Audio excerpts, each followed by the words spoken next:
Hello, I'm Michael Redmond, professional 9-dan Go player. In this video I'm going to show you a game I played against Sakata Eio in the Judan tournament back in 1988. And this was the final section of the tournament, very important game for me. And I had the white stones. And it was my first game against Sakata. So obviously Sakata is a legend in Go. He's a famous player. At the time he had the record for the most titles taken. He had 64 major titles. And depending on how you count it, he had more, but 64 is the official number. And so he kept that record for a long time. And this is a pretty typical opening for the time. It's black played the Sanensei, 3 star points, and white is just taking territory. And I actually jump into the through 3-point here, so AIs will like that move. In fact, they wanted me to jump in earlier, but that's okay. And we're actually playing a version of this joseki which is quite similar to what people play nowadays. It's like this is a position where quite often people would be playing this variation, and it would be like this. This was the version of the joseki that was played a lot at that time. But we see black playing the knight's move here. And I attached underneath. This is another variation where now you have to know this variation. This variation can get very complicated. But in the game, black simply extended. And it became relatively simple. So like this, and black invaded here. And at this point, this is supposed to be perfectly fine for white. I play an attachment on top and capture the one stone. Up to this point, the AIs like Lila Zero or Katago were giving me a fairly good score. Until I connect here. And actually, I remember, at the time, I thought I had a good ladder breaking move. So that's why I connected. I later noticed that stronger players, people who I thought were strong, had a tendency not to connect this ko. So I'll show you just an example of what might happen if white does not connect the ko. So white needs a ko threat, because if white starts the ko here, for this time being, white does not have a sufficient ko threat. Like this trade would probably just not be good enough for white. So instead of connecting, white starts by making a ko threat, creating a ko threat. And now white can play here. But actually black can also connect here.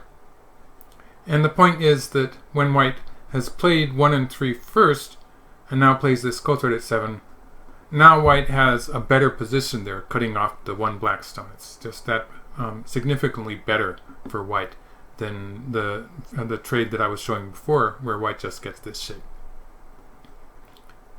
So black is going to answer that. And the ko continues, but black can connect here, complicating matters. And white runs out of ko threats. But the fact, it's a bit complicated. I was researching this with, I think it was Katago actually. And it got into this confused fight, which seems to be fairly playable for white actually, because black's group on the right here, it needs one more move to be connected up to this stone on the right side. There's an opening here, so black will probably have to play something. For instance, black might play something like this at some point, but then white would be starting to take the initiative in the center. The point is that when black does win that ko, for instance, if something like this happens and black wins the ko, there are some superfluous stones, especially this stone at 10. It becomes a wasted stone. And so there's that drawback for black. It makes the whole variation playable, about even maybe good for white. But it's a very complicated variation to read out. And since I thought that I had a good ladder breaking move, I just connected and I played my ladder breaking move. Now here, it's really interesting to see what the AIs say, what computer programs like Katago or Leela say, Leela 0 that is, because at this point Sakata played a very clever move. He played the capping move here, and I was very impressed. And it turns out that Leela 0 and Katago don't like this move at all. White plays here and black plays here. The idea behind this move is that white has saved this stone. So white has saved this stone connecting up to the center, and at the same time black has stopped white from escaping with that marked stone there. And this is apparently bad. So the reason why it might be bad is that just looking at the suggested sequence, black should take here, and white will continue here. The first point is that black can play here and start to attack white on the upper side.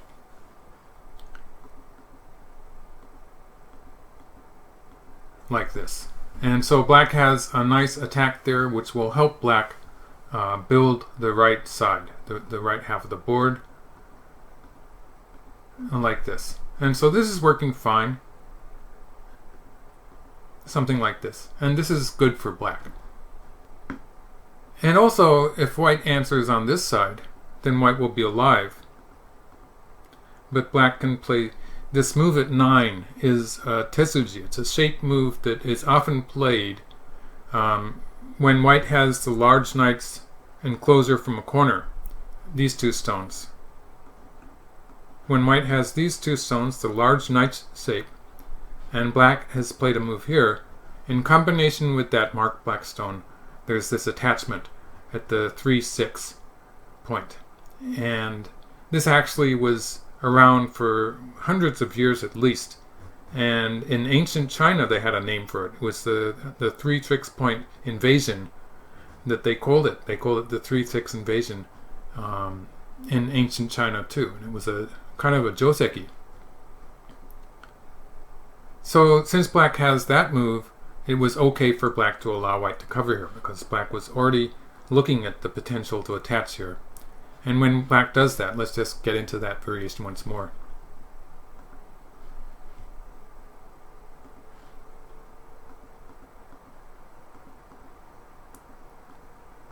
Black can easily just trade for the corner territory. Erase the corner, and white's territory here is limited just to this area in the left side. So it's not that large an area. It's when black takes away the lower left corner.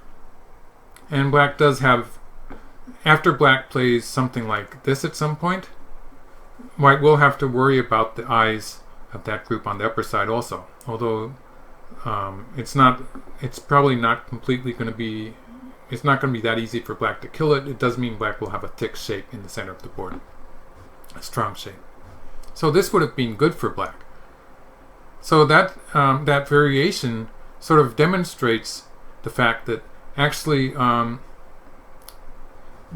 capturing this stone, taking it off the board, was actually a very valuable move, because it started to surround that white group on the upper side, and it took away the cut that white had on the second line.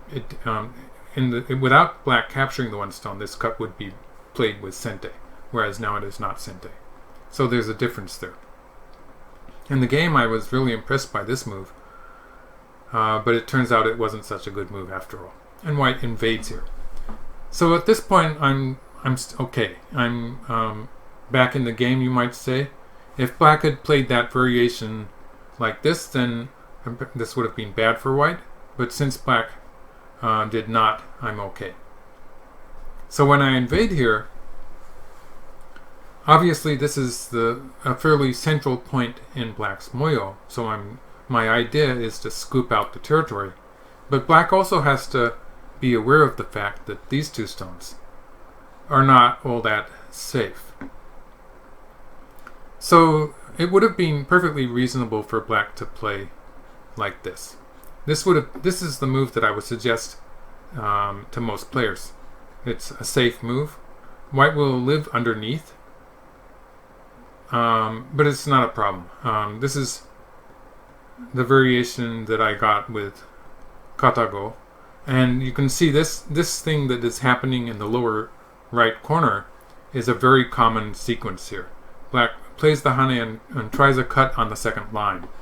And the idea with this is that if white cuts here, for one thing is that black can squeeze like this and capture the two stones. So this is working for black. Otherwise, if white takes from below and connects, then later on black will have more forcing moves. So like if at some point black gets to cover here, then and also plays this point, the combination of these two moves will be forcing against the white group. So it's just a little bit painful for white. And so that's why we have white playing here, and this is going to allow black to set up a ko here, which is dangerous. You could say it's dangerous for both sides, but this would be about even. It would be actually not bad for black. It's about an even game. So this is the suggested variation. It just sort of demonstrates how it could have turned out, a much more peaceful variation than the game. But in the game, black played the iron pillar here. So black is protecting this territory. Black is surrounding territory in this area, a very natural idea, and taking away white's base. So it's an attempt to attack the white group. This would have worked much better if black had actually captured that white stone there on the upper side, because the fact that that stone is still there means that although white cannot escape in the ladder, white will have forcing moves like C here, which will make a difference. Also, it's important that if white wants to make eyes, white can cut their D, and that will be a forcing move. So I jump out, very natural. Black jumps out too. I played the diagonal move. I think this is okay. Black answers. This is a very important point to maintain black's territory. You have to see that black's territory is more or less limited to this area for the time being. So black wants to keep that territory intact, and also wants to keep the pressure on that white group on the right side.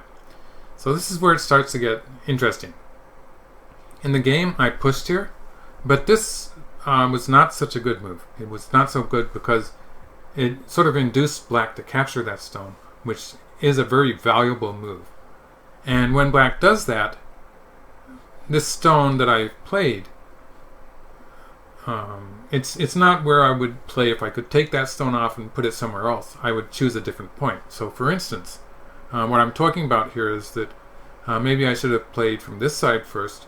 If black takes here, then I'm going to play this way. It's a much better shape for me.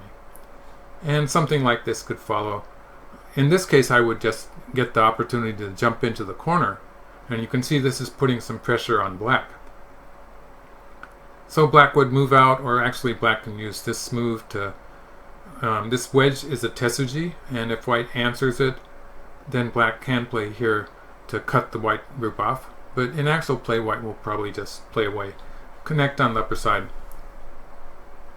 That's about 15 points white gets in the corner. This would be perfectly okay for white. I think I like it for white.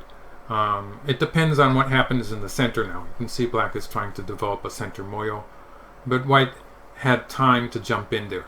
So this is probably good for white. So if I had played away, instead of this move, if I had played here, then black would have that choice, like I just showed you. If black plays here, if black protects in the corner, maybe I just want to live on the upper side. This is so much better as far as territory is concerned. That's a white territory there, although it's low on the second line.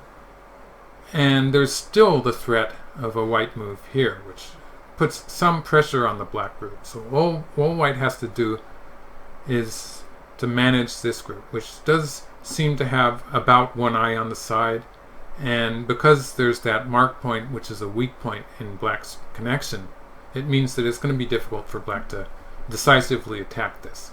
So I think this is okay for white. Once white has played these two points here, the point at 3 and 5, these 2 points are really big as far as territory is concerned, and they calm down the whole area. The upper side becomes less important because now white can potentially connect up the upper left corner, and so white is strong in that area, and white doesn't really have any weak stones except for that one group on the right side, so it's just one weak group is probably not a problem. Instead, I pushed here, and I was still young, in my mid-20s. I guess I had this idea that I could attack black's group in the corner, and this is a move that was a difficult choice for me because it is bad shape with this extra white stone here. It's an empty triangle, and the choice is between this move and pulling back, and both of these moves have their problems. For instance, if white pulls back here, then black can actually cut white with this move, and we'll give white that forcing move. White still has two cutting points to deal with, the cutting point in the center and this double peep on the side, and it wasn't really clear how I would deal with that. Leela suggests this variation. It's sort of exciting.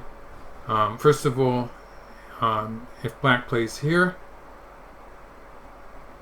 then the idea behind this move is that if white pushes through and cuts, black can push here and win the race to capture. Black wins by one move. So I would jump into the corner. Something like this. This would be, actually, this is the kind of trade that I would expect. It would be playable for white. Otherwise, if black doesn't go after white like that, it actually gets worse for black. Like if black does something on the other side like this, this would give white opportunities to be a bit more aggressive. Maybe something like this. And you can see that white's attacking the corner first, and white will have time to get back to this point later. So this is going to be okay for white. But the excitement is only just starting here. So at this point it's still okay. I play here. There's some reason to this move, although it does allow black to push through and cut here. White can capture the black stone next by playing here. It's going to be a net. So like if black plays here and white plays here and black escapes, then white can always capture it in a net. Disregarding the fact that it's actually a ladder also. If it was just a ladder, then there would be an issue with the ladder breaking move. But since it's a local net, it's not a problem. So black extends, and I played the slide. Looks like black's corner is in trouble, right? And up to this point, Sakata was playing very quickly. He was a famous player, of course, so I should have had some respect for him. I did, actually, but he was playing very quickly. He seemed a bit dreamy, and I was wondering if maybe he was getting old because he didn't seem to be taking the game that seriously up to this point. But of course I was wrong. And it turns out that actually that's a characteristic of Sakata, that he did not really get that intense in the opening of the game. In the first stages of the game, he would be playing basically hoping for something like an even result. He wasn't really that intense in trying to get an advantage from the beginning of the game, and it was his habit to play fairly quickly. But since it was my first game with him, I didn't really realize that, and I was wondering if he was maybe not taking the game that seriously or something like that. Probably a stupid idea, but somehow I thought that way. And so I was shocked when he suddenly changed at this point. And Sakata's nickname, he's called, among many other nicknames, he's called Razor Blade, or Razor, it translates to English. And it means that his reading abilities are razor sharp. Like, he reads variations that no one else was thinking of at the time. And he has very accurate and deep reading. And his concentration was very good. And it immediately became apparent, because when I played here, it was as if he had suddenly woken up. As if he waked up, and he was looking interested suddenly. He was happy, and he was concentrating, and he thought for a while. And he came up with this move. wedging in between my stones, and it's gonna we're gonna see how it works. White actually had two choices. And in the game I played from this side. Also, I could have played from this side. If I play from this side, it's pretty clear that black is planning to bump against me like this. And next, black has an Atari here, so I have to pull back. I'll probably play this first, threatening to capture 3 black stones in the center. And if I pull back, now this black group is alive, actually, because, for instance, if I try to use this move to kill it, locally I can squeeze like this and kill it with this move. So it's dead, but I have this weakness on the outside, so it's not going to work. So that's why this variation is going to show me not doing that, but playing here. So this is going to set up an attachment here to kill the black group next. And black will answer. This is actually okay for me. It's actually a good variation for white. Something like this would happen. And white has a potential cut here. White has a position on the right side that will be able to live. This group, if white adds a stone to it, white's going to be alive. Also, white did fairly well as far as territory is concerned, because white got to play this move, which is really big as far as territory. It really reduces black's territory on the right side. It's a big endgame move that is also giving white some eye space. You can see the black corner has been squeezed a bit. So this whole variation is satisfying for white. It would be good for white. Actually, I think when I looked at this with Katago, the white's winning percentage was good, but not as good as I had expected. But it was okay for white. So that's the idea that black has against this move. At this point of the game, I think actually I was doing fairly well. So even though I think this is a good variation relatively for black, it would have been okay for white also. I played on this side. Now this works also. I probably didn't see exactly what he's trying to do. But now black plays here, and this is a combination. White pushes through, black cuts. Now it's beginning to look dangerous. We can see how this exchange has filled one of white's liberties. It's going to make a difference. And the idea is that although white has a forcing move here, white still has an issue when white extends there because black can connect underneath. And so this is where this exchange really worked. So to show how it was necessary, I would go back a few moves and show you black playing this attachment first. In this case, white gets to push through here, threatening to cut off these 3 cutting stones that black has in the center. And then white would have no problem. So you can see that the exchange of a black stone for a white stone here, this position in the game, it makes all the difference, because even though white still has this forcing move here, black has created a shortage of liberties for white. So in this is just a collapse for white with black capturing these 2 stones. So that's not working. Actually, in the game, I did extend, and I actually put a huge amount of reading into this move. Fairly accurate reading. And I read everything out, except for one variation. That was the variation that Sakata played. So, just to go back and show you this move. This is actually a very calm move that I could have played. And at this point, I was doing okay. So if I had played here, black would capture the 1 stone, and covering here and cutting at K18, black 4 here, this move, and white cutting at K18. Those are interchangeable points, but black wants to play from the corner just to make it completely alive. And white will push through first, and then capture that 1 stone on the upper side to make a living shape. In this position, the game it's a very complicated fight. Like, it's not even clear at this point whether black will continue in the center. For instance, with a move like one of these 2 marked points, breaking white up in the center, Or otherwise, will black play something on the upper side? Because this black group on the upper side here, it's not even alive yet. So that's the pro for white. It's a good thing for white is that this black group, even this eye here, is in danger of being a false eye. It's not completely an eye yet. So white has potential to attack that group very severely, and that probably makes this an okay variation for white, although it's going to be very, very complicated. It's black's turn now. So just capturing the one stone here would have been good enough, but actually it was also possible for me to extend here. So when I extended here, what did I read? So just to show you some of the variations that I read, what happens if black grows here? And I'm going to play here, threatening to capture the 2 black stones.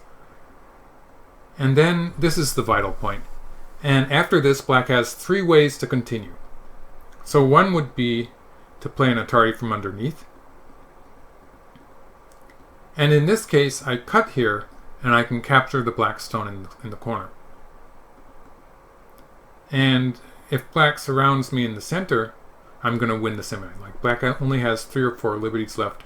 So the semi, the race to capture of this white group with this black group is just going to be good for white. So that didn't work for black.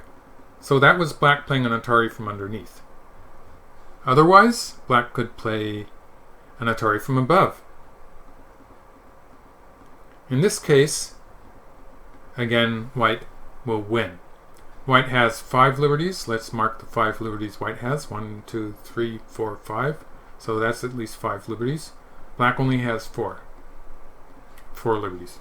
So white's going to win by 1 move. White's group on the outside, it has, even if black plays a move somewhere around here, white will still have 4 liberties. So 4 liberties plus the 1 move that takes black. That means white's going to win the race to capture with the outside also. So, going back, there's one more variation for black.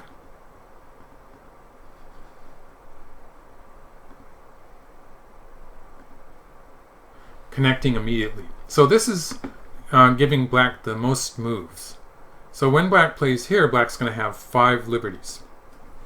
White is connected in the corner. Black's group has 5 liberties. However white plays it, it's going to be 5 liberties. So when black plays here, white's group has 4 liberties.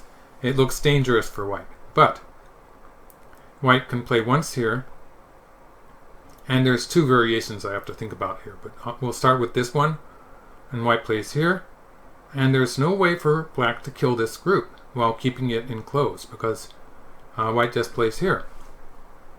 And this is a pretty much forced sequence. There's no way for black to avoid this, and in this case, black's going to have to play from outside, and white's going to live. So this is perfectly okay for white. This is a great success for white, actually. The other variation I was reading was this one, which is, it looks dangerous, but actually it's going to be okay. White pushes through, and after this, black really has no way to enclose white. There's actually some danger of a cut here combined with this move. So there's actually some weakness in black's shape. If black starts filling liberty, this is maybe the most dangerous move, filling a liberty, but white plays here. And A and B are mi. Black has to protect against A. For instance, let's add some moves here. If black plays here, white will be able to extend the liberties. So even if white does something like this, white already has 5 liberties, and black will not be able to fill them immediately. Like black has to play when usually you have to play something like this. So white already is winning in this case. And I was talking about black's 5 liberties. For instance, if you look at it like this, if you assume this shape, then it's relatively easy to count the 5 liberties that black has. So that's the 5 liberties that I was talking about. So I read all of those variations and I extended here. So I was a bit proud of myself. I used up a lot of time, I think. And black plays here. So this is the move that I had not thought about. So I have to explain what this move means.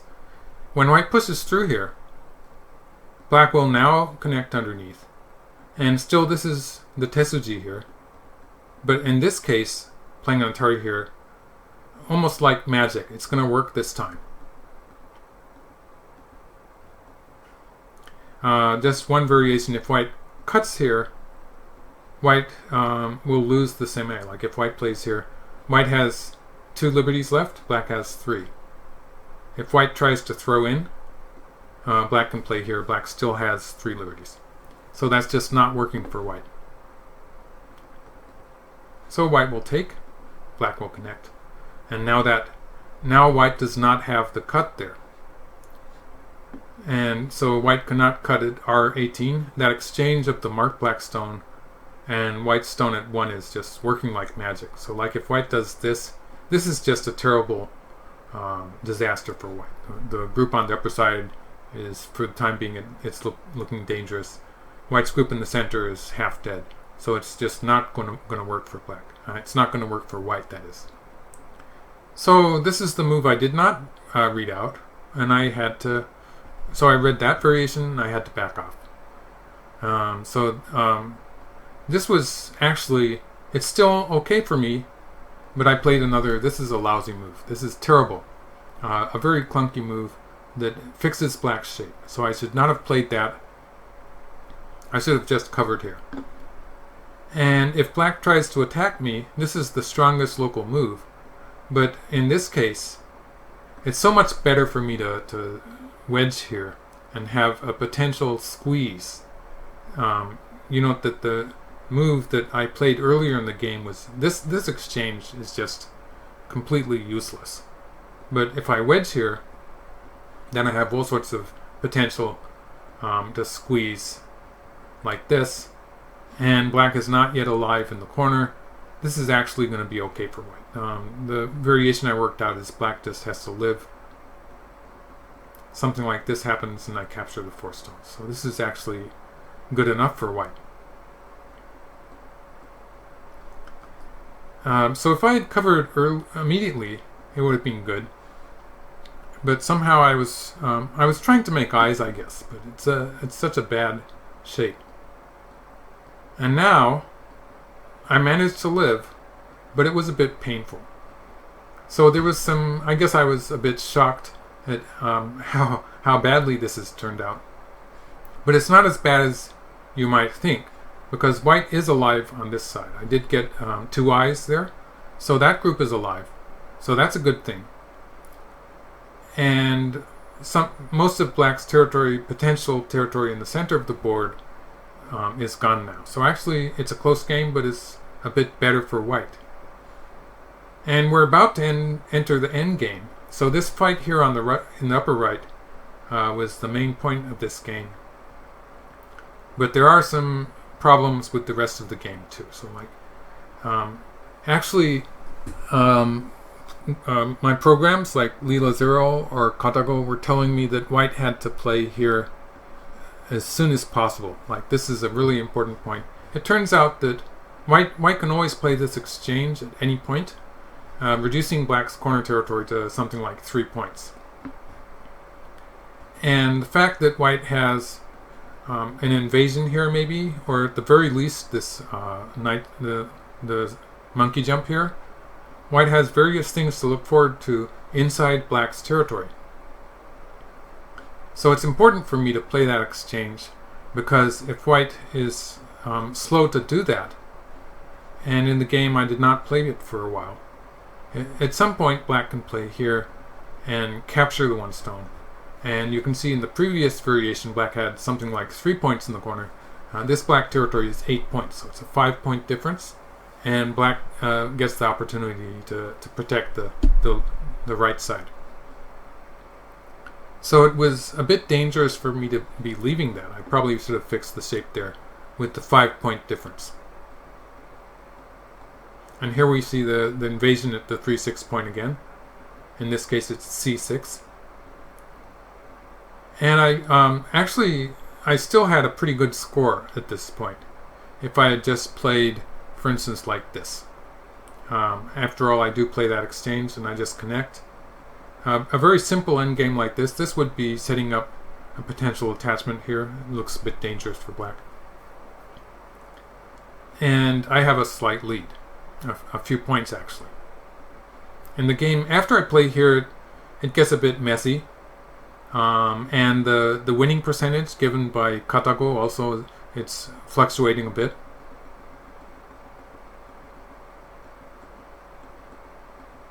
I'm getting fancy here. It's still okay. But after this move, it becomes very dangerous for white. Actually, instead of playing there, I should have just played the bamboo joint. And this is a huge move towards the lower side of the board. It's also setting up a potential cut here, which will put pressure on black on the lower side. So it's perfectly okay for me to sacrifice these two white stones on the right. And my thinking that they were too big was just wrong. It was a mistake. Maybe I should have played this move too. Yeah, this is the variation that my computer program suggests. But I have to play the bamboo joint. And after that, basically white doesn't have to do anything special. White can just continue taking territory. This is still a slight advantage for white.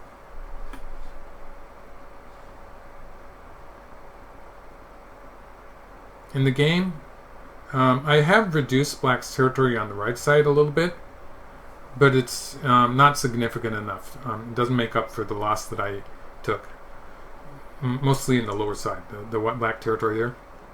It's still a very close game. In fact, at this point, if I had played big moves, like if I had played moves like starting with this one, and also moves like, for instance, this move is a big move. If I had been taking the real points instead of playing these two moves in the center, I would have still had a lead. But in the game, maybe I realized that I was ahead because I'm playing a bit too tightly. These two moves are not very good. And we're in the end game now. It's actually very, very close.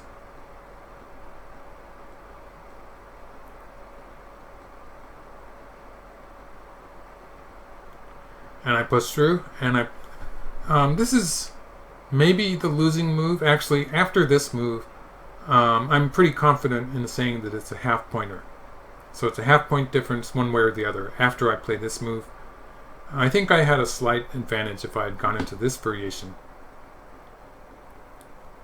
attacking black in the center of the board. So white seems to have a slight advantage in this variation.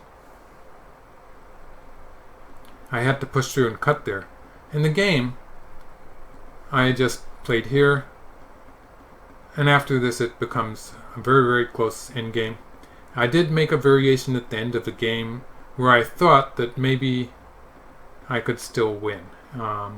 It's not 100%, but I will show you that variation. Yeah, with this move. This move, like if black answers here, then I can peep. This would be sort of wishful thinking on my part. Thinking that I could play all these forcing moves it's just too good to be true. In actual play, when I did that, black played here, which is a pretty big move. This is a 4-point move. Will eventually force me to connect here. So there's some extra value to that hane on the first line. Whereas white's move here was just 1 or 2 points. I did eventually get to play the hane here, but it wasn't as important. So I should have started by playing this big endgame move in the center of the board. And something like this will follow. This is the endgame I worked out. It looks like white is actually winning by 1/2 point. So you can see it's a very close game. Not all that clear that white really is going to win, but in the variation I worked out, it was a 1/2 point win this is a 1/2 point win for white. So this is the variation I worked out where it looked like I could still win. I should mention it is a 5.5 point komi. It was before they changed to 6.5. So I, compared to modern Go, I do have a slight disadvantage there. And it was like this. So this is the, just show you the moves to the end of the game.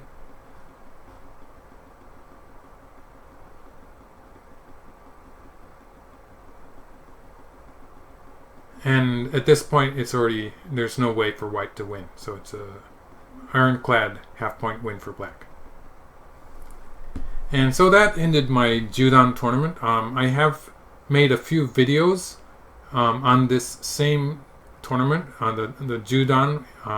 I played in the final section of the Judan in 1988 for the first time.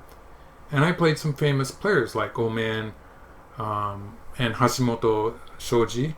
And this was my final game in that tournament, where I lost to Sakata Eio by half a point.